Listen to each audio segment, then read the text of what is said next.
اس کا ذکر بائبل میں بھی ہے، لکھا ہوا ہے بائبل میں، book of Exodus chapter number 3 verse number 5 میں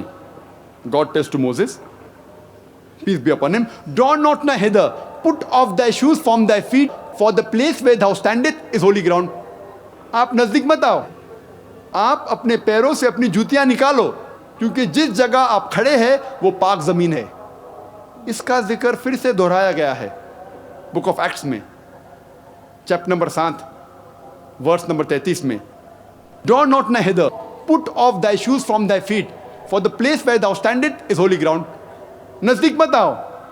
اپنی جوتیاں نکالو اپنے پیروں میں سے، کیونکہ جس جگہ پہ آپ کھڑے ہیں وہ ایک پاک زمین ہے۔ اسی لیے صلاح کے پہلے ہم اپنے جوتے نکالتے ہیں، لیکن اللہ کے آخری رسول محمد صلی اللہ علیہ وسلم فرماتے ہیں، جس کا ذکر ہے سنن ابو داؤد میں جلد نمبر 1 کتاب الصلاح باب نمبر 240 حدیث نمبر 653 653،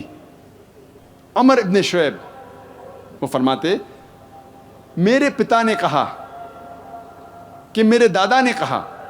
کہ ان نے دیکھا محمد صلی اللہ علیہ وسلم کو نماز پڑھتے ہوئے جوتے میں اور جوتے کے بغیر، اسی لیے ہم جوتے میں بھی نماز پڑھ سکتے ہیں، جوتے کے بغیر بھی پڑھ سکتے ہیں۔